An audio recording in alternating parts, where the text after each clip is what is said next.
Ndifreke had always been fascinated by the abandoned house on the outskirts of town. Rumors claimed it was haunted by the ghost of Malcolm, a wealthy and reclusive man.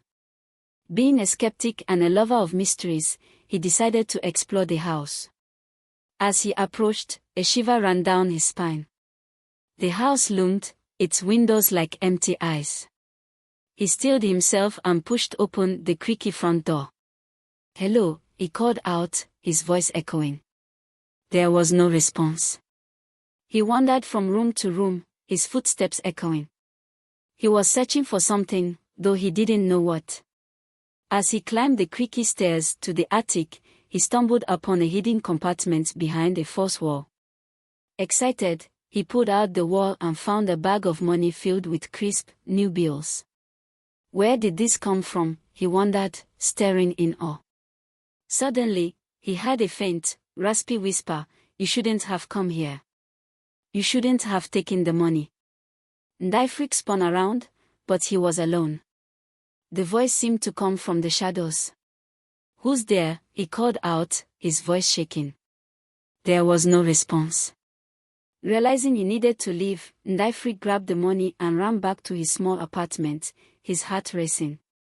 As he locked the door behind him, he felt like he was being watched. He counted the money and realized it was a small fortune. Overwhelmed, he wanted to share the news with his friends and family, but something felt off. Should I tell them? He wondered, staring at his phone. Unbeknownst to him, this discovery would change his life forever. The money was just the beginning, and he was about to learn it came with a steep price. Ndifreke's small apartment was packed with friends eager to celebrate his newfound wealth. Music blasted, and the smell of food and drinks filled the air. Beaming with pride, he handed out drinks and food. "Cheers, guys," he shouted, raising his glass. "I'm so glad you could all make it tonight. This is the best night of my life." His friends cheered and clinked glasses, congratulating him. As the night wore on, he felt like the luckiest man alive. He had always struggled financially, but now he was rich overnight. He started handing out money to his friends, helping some pay off debts and sharing his good fortune with others. "Thanks, man," one friend said, receiving cash. "I really appreciate this. You're a lifesaver." Ndifreke smiled and clapped his friend on the back. "No problem, buddy," he replied. "That's what friends are for." But as the night progressed, unease crept in. He couldn't shake the feeling that something was off. He looked around the room, but everyone seemed to be having a great time. "Maybe I'm just being paranoid," he thought. "Maybe I'm just feeling guilty about all this money." He pushed the feeling aside and continued celebrating. But the unease lingered, gnawing at his mind like a rat. As the party wound down, friends began saying their goodbyes. They thanked him again for the celebration and the money, and Ndifreke smiled and hugged them goodbye. But as the last friend left, he was left alone with his thoughts. The apartment was quiet, and unease washed over him. "What's going on?" he wondered, looking around the empty apartment. "Why do I feel so uneasy?" He tried to shake off the feeling, but it persisted. He knew he had to do something to get rid of it, but he didn't know what. As he sat on the couch, staring blankly at the wall, he heard a faint noise, a soft scratching sound coming from the kitchen. Slowly, he got up and made his way to the kitchen, senses on high alert. Entering, he saw something that made his blood run cold. On the counter, in bold red letters, was scrawled a message, "You owe us." His heart raced as he stared at the message. Who had written it? And what did they mean? A chill ran down his spine as he realized it wasn't a prank, it was a warning. And as he stood there, frozen in fear, he knew his life was about to change forever. A week had passed since the celebration, and Ndifreke was beginning to feel normal again. He spent his days exploring the town and his nights relaxing in his apartment. But on the seventh day, disaster struck.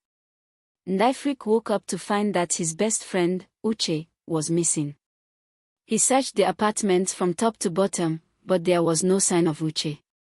His heart raced as he realized that Uche was truly gone. He tried to call Uche's phone, but it went straight to voicemail. Where could he be? Ndifreke wondered, pacing back and forth. He asked his other friends if they had seen Uche, but no one had any information. They were just as worried as Ndifreke and promised to help search. As the day wore on, he became more frantic. He searched the town, asking everyone he met if they had seen Uche, but no one had. As the sun set, Ndifreke returned to his apartment, exhausted and worried. He had never felt so helpless.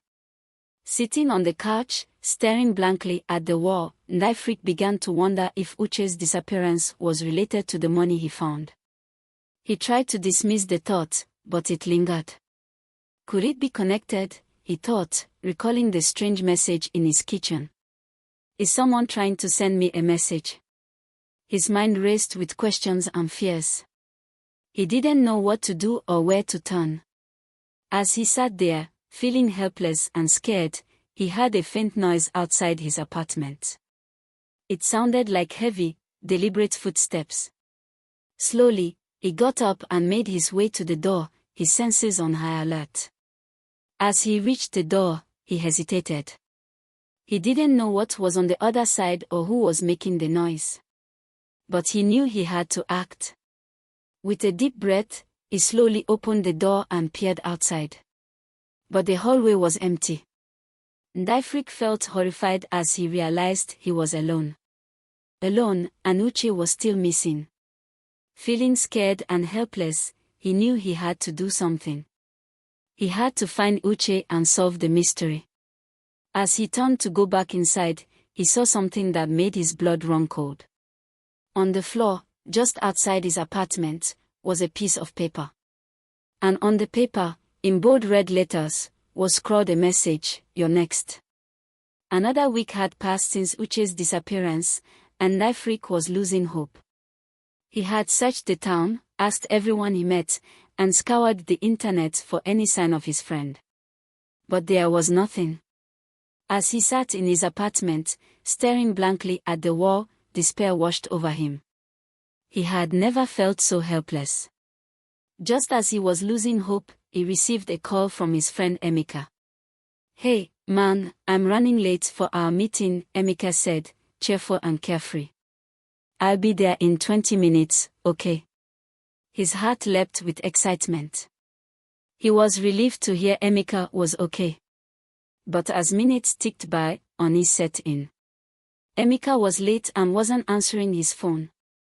He tried calling again and again, but no answer. Panic rose inside him.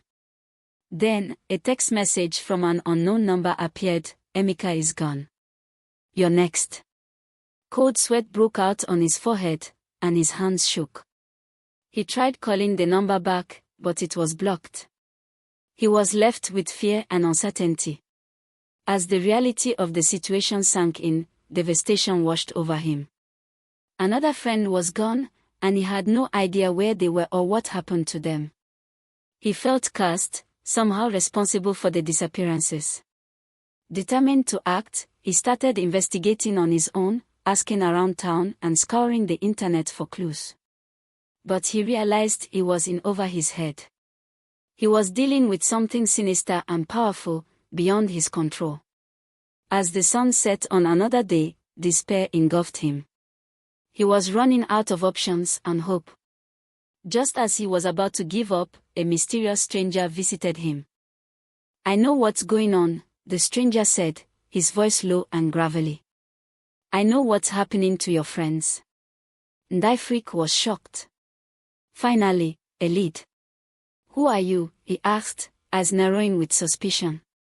The stranger smiled coldly. "My name is not important," he said. "What's important is that I can help you. I can tell you what's going on and help you stop it." His mind raced with questions and doubts. Who was this stranger? What did he want? Could he really help him? But looking into his eyes, he saw a glimmer of truth, a spark of sincerity. He knew he had to take a chance. "Okay," he said, voice firm and resolute. "I'll listen. Tell me what's going on." Ndifreke had been searching for his missing friends, Uche and Emeka, for what felt like an eternity. One day, as he walked back to his apartment, he noticed a strange note on his doorstep. Inside, a cryptic message scrawled in red ink read, "You shouldn't have taken the money. Now you have to pay the price." A chill ran down his spine. He didn't know who had left the note or what they wanted, but he knew he was in grave danger. He tried to calm himself down, telling himself it was just a prank. But deep down, he knew it was more than that. He felt a sense of unease wash over him as he realized he was being watched. Someone had been following him, watching his every move, and now they were sending him threatening messages. He knew he had to take action. He asked around the local shops and cafes if anyone had seen anyone suspicious, but no one had any information. Just as he was about to give up, he received a mysterious phone call. "Ndifreke, you're in danger," a low, gravelly voice said. "You need to get out of town, now." He didn't know who the caller was or how they knew what was going on. But he knew he had to trust them. With determination, he grabbed his bag and set off into the unknown. He sat at the local library, surrounded by dusty old books and newspapers. He had been researching the history of the abandoned house where he found the money for hours, and he was uncovering disturbing information. According to local newspapers, the house had been the site of a brutal cult ritual. The cult, known as the Order of the Red Hand, had been thought to be long disbanded, but Ndifreke began to wonder if they were still active. As he delved deeper, he discovered the cult had a history of brutal and twisted practices, including human sacrifice and torture. His mind reeled as he read through the articles. He couldn't believe such a group had existed in his town and that he had unknowingly stumbled into their midst. He spent hours poring over old newspapers and talking to local historians, determined to get to the bottom of the mystery. As the sun began to set, Ndifreke packed up his things and headed home. Exhausted, his mind raced with questions and theories. As he walked, he noticed a figure following him. It was a woman, dressed in a long coat and hat. She seemed to be trying to blend in, but he sensed she was watching him. He quickened his pace, trying to lose her in the crowd, but she kept pace, always staying just out of reach. His heart raced as he turned down a side street, trying to shake her. But she followed, her eyes fixed on him with an unnerving intensity. Suddenly, she reached out and grabbed his arm. He spun around, ready to defend himself, but she just smiled. "You're looking for answers," she said, her voice low and mysterious. "I can help you." His eyes narrowed, unsure of what to make of her. But something about her seemed genuine, and he found himself wanting to trust her. "Who are you?" he asked, trying to keep his voice steady. She smiled again, and this time, Ndifreke saw a glimmer of something in her eyes, fear. "My name is not important," she said. "What's important is that I know the truth about the Order of the Red Hand. And I'm willing to share it with you." He listened. He knew he had to be careful, that he couldn't trust anyone. But something about this woman seemed different. And so, with a sense of trepidation, Ndifreke followed her into the shadows, ready to uncover the secrets of the Order of the Red Hand. His eyes widened as he listened to the woman. She explained the cult's twisted practices, how they believed human sacrifices appeased their dark deity. "And what do they get in return for these sacrifices?" Ndifreke asked, voice barely above a whisper. "They get wealth and power," she said, her eyes clouding with painful memories. "The cult believes the more sacrifices they make, the more they are rewarded." A chill ran down Ndifreke's spine as he connected the dots. The money he found, which had seemed like a blessing, must have belonged to the cult. Now, they demanded a sacrifice for every withdrawal. His mind reeled. His friends, Uche and Emeka, had been taken because of him, because of the money he found, and the deal he unknowingly made with the cult. Guilt washed over him. Blinded by the money and caught up in his desires, he hadn't considered the consequences. Now his friends were paying the price. "What can I do to stop them?" he asked, voice shaking with desperation. "You need to find a way to return the money," the woman said, her eyes boring into his soul. "And you need to do it before it's too late." Determination rose within him. He would do whatever it took to save his friends and stop the cult. But as he turned to leave, the woman's words stopped him. "There's something else," she said. "Something you need to know." Ndifreke turned back, heart racing. "What is it?"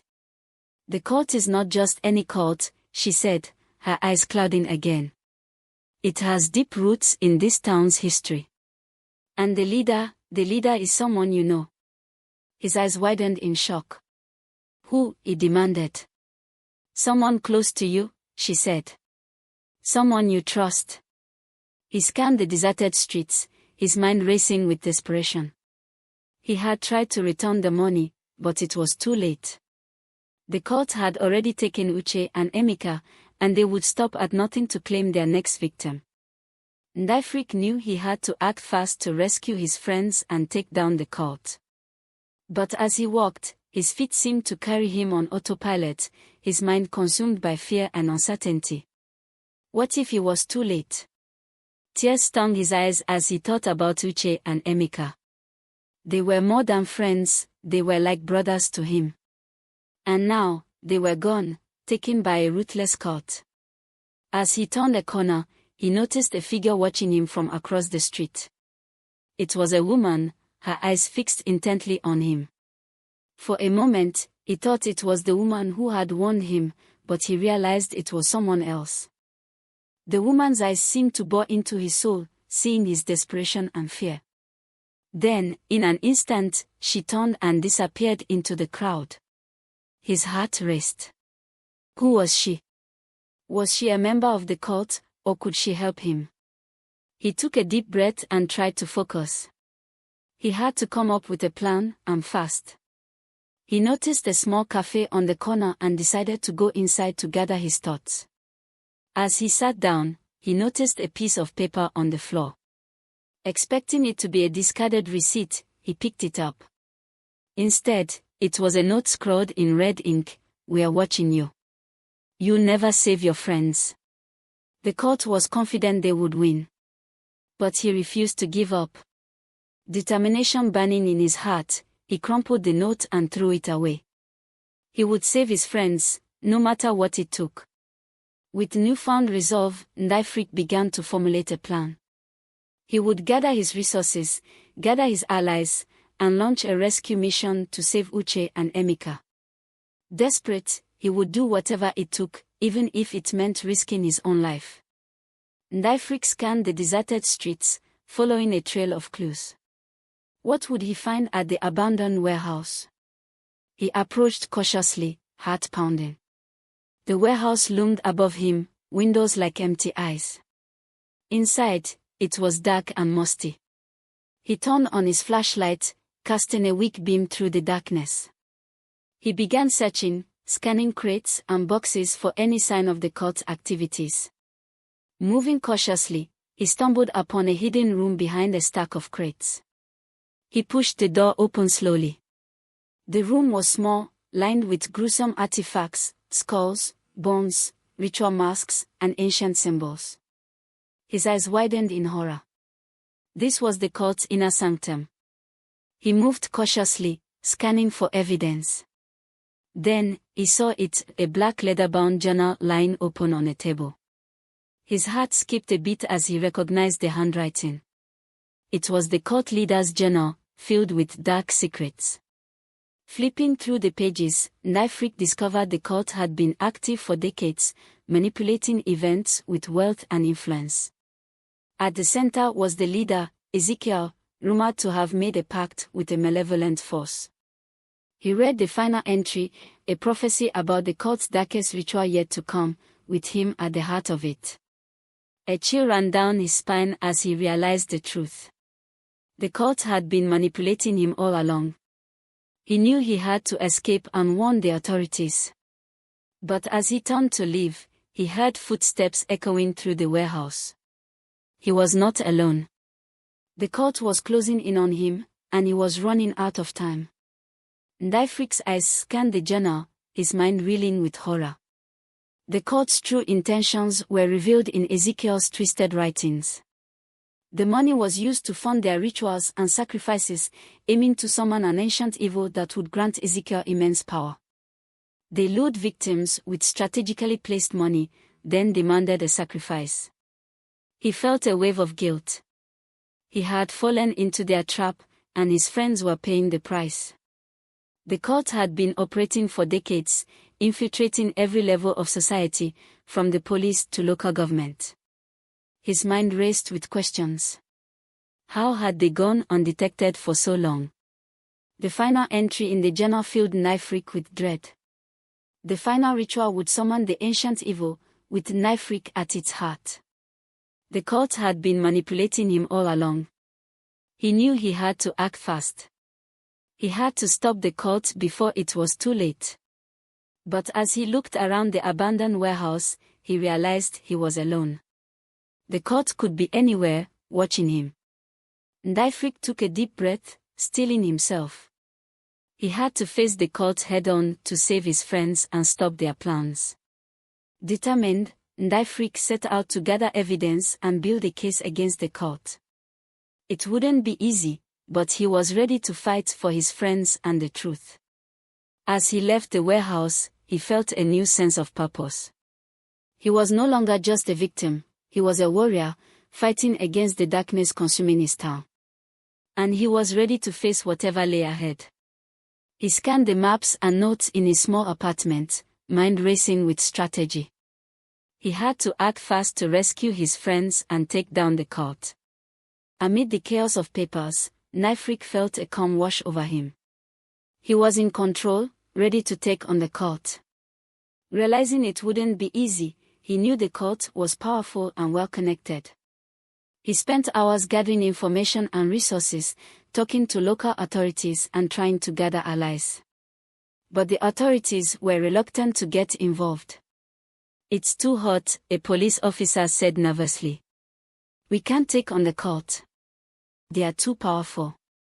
Frustrated, Ndifreke knew the cult couldn't be allowed to operate with impunity. He had to take matters into his own hands, gather trusted allies, and launch a daring rescue mission. Determination washed over him. He was ready to take on the cult, no matter the cost. Just as he was about to start making calls, there was a knock at the door. He froze, heart pounding. Had the cult found him? Cautiously, he peered through the peephole. It was the mysterious woman who had warned him about the cult. "What do you want?" Ndifreke asked cautiously. The woman smiled, eyes glinting with determination. "I've come to help you," she said. "I have information about the cult's plans and I'm willing to share it." He was suspicious. Who was she? What did she want? But as he looked into her eyes, he saw hope. Maybe he had found an ally. Cautiously, he let her in. Together, they formulated a plan to take down the cult and rescue his friends. But he couldn't shake the feeling they were being watched. The cult was always one step ahead. With determination, he steeled himself for what was to come. He was ready to take on the cult, no matter the cost. Ndifreke's heart pounded as he approached the abandoned warehouse. He had planned this rescue mission for days, gathering information and resources. Now, it was time to act. The warehouse was eerily silent. Only the creaking beams and faint rustling of unknown creatures broke the stillness. Ndifreke shone his flashlight around, searching for his friends. The beam illuminated old crates and boxes, but there was no sign of Uche or Emeka. Then, he heard a faint whisper. It was Uche's voice. Uche! Ndifreke shouted, running towards the sound. I'm here to save you. He found Uche tied to a chair, eyes wide with fear. Beside him stood Ezekiel, a cruel smile on his face. Welcome, Ndifreke, Ezekiel said, voice dripping with malice. You're just in time to join the party. Ndifreke scanned the room for Emeka, but saw no sign of him. Where's Emeka? He demanded, trying to keep his voice steady. Ezekiel chuckled coldly. Emeka is indisposed. But don't worry, you'll see him soon enough. The cult had been playing him all along, using him to further their twisted agenda. But he refused to give up. He had to act fast to save his friends and stop the cult. With fierce determination, Ndifreke charged at Ezekiel, intent on rescuing his friends and bringing the cult to justice. But as he reached Ezekiel, he realized Ezekiel wasn't alone. Others lurked in the shadows, watching and waiting. Among them, he saw a familiar face, a face he trusted. But now, it was twisted into a cruel smile. Ndifreke realized he was in grave danger. The cult had infiltrated every level of his life, and he was surrounded by enemies. His eyes locked onto Ezekiel, heart racing with anger and fear. He had to act fast to save Uche, tied to a chair with eyes wide in terror. You're a monster, Ndifreke spat, voice trembling with rage. Ezekiel chuckled, clearly enjoying the situation. I'm just a man who knows what he wants, he said condescendingly. And what I want is power. You never get away with this, Ndifreke said, voice low and menacing. I already have, Ezekiel shrugged. You're just a pawn in a much larger game. And pawns are meant to be sacrificed. Ndifreke knew he had to think fast. He searched the room for any opportunity to escape or overpower Ezekiel. Suddenly, he noticed Uche subtly shifting his weight in the chair, a signal. With newfound determination, he turned back to Ezekiel. So, Ezekiel, he said sarcastically, how does it feel to manipulate and control others? You dare to mock me? Ezekiel spat, voice rising in anger. I'm just getting started, Ndifreke smiled coldly. As Ezekiel's anger boiled over, Ndifreke subtly nodded to Uche. In a flash, Uche was free, launching himself at Ezekiel. Chaos erupted. Ndifreke and Uche fought for their lives against Ezekiel and his cult followers. But they had the upper hand. As the fight raged on, Ndifreke saw Emeka, missing for days, now fighting alongside them. Together, the three friends fought bravely, determined to take down the cult and end the terror gripping their town. But Ndifreke knew the real challenge was just beginning. His eyes scanned the room frantically. The fight was intense, but he needed to escape. Then he spotted a small window high on the wall, partially hidden by a tattered curtain. It was his only chance. With a burst of adrenaline, Ndifreke sprinted towards the window, leaped up, and grabbed the sill. He pulled himself up and wriggled through the narrow opening. As he climbed onto the fire escape, Ezekiel's angry shout echoed behind him. You'll never escape me. Ndifreke didn't look back. He scrambled down the fire escape, his heart pounding, and hit the ground running. He could hear footsteps and shouts of Ezekiel's followers. But he kept his eyes on the road ahead, focused on escape. The streets blurred together, a kaleidoscope of colors and sounds. His heart raced, lungs burned, but he didn't stop. Finally, after what felt like an eternity, Ndifreke saw a glimmer of hope, a taxi parked at the side of the road, engine idling. Without hesitation, he leapt into the back seat and slammed the door shut. Drive, he shouted at the startled driver. Get me out of here. The taxi screeched away, leaving Ezekiel and his followers in a cloud of dust. Ndifreke collapsed back in his seat, chest heaving with exhaustion. But as he looked back, he saw Ezekiel standing in the window, a cruel smile on his face. You can't escape me that easily, Ezekiel shouted, his voice carrying across the distance. He had to find a way to stop Ezekiel once and for all. For now, he closed his eyes and let the taxi carry him away. He knew he couldn't outrun Ezekiel forever, but he needed to escape. As the taxi drove on, Ndifreke's mind raced with thoughts of his next move. He had to come up with a plan, fast. Ezekiel would stop at nothing to get what he wanted, and Ndifreke was the only one standing in his way. He wouldn't back down. He would fight to protect himself and those he loved. Bring it on, Ezekiel. Ndifreke ran as fast as he could, heart pounding like a drum. He had to stop Ezekiel before it was too late. The cult leader's words echoed in his mind, "You can't escape me that easily." He had to act fast. Turning a corner, Ndifreke saw a group of police officers outside the station. He sprinted towards them, shouting for help.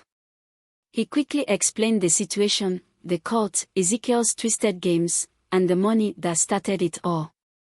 The officers listened intently, faces growing serious. A grizzled old sergeant nodded thoughtfully. "We've had reports of strange activities in that warehouse," he said. "We'll take care of it. But you have to stay safe." Relief washed over him. He had finally found help. Together, they hatched a plan to take down Ezekiel and the cult. They would sneak into the warehouse, catch Ezekiel off guard, and end the cult's twisted games.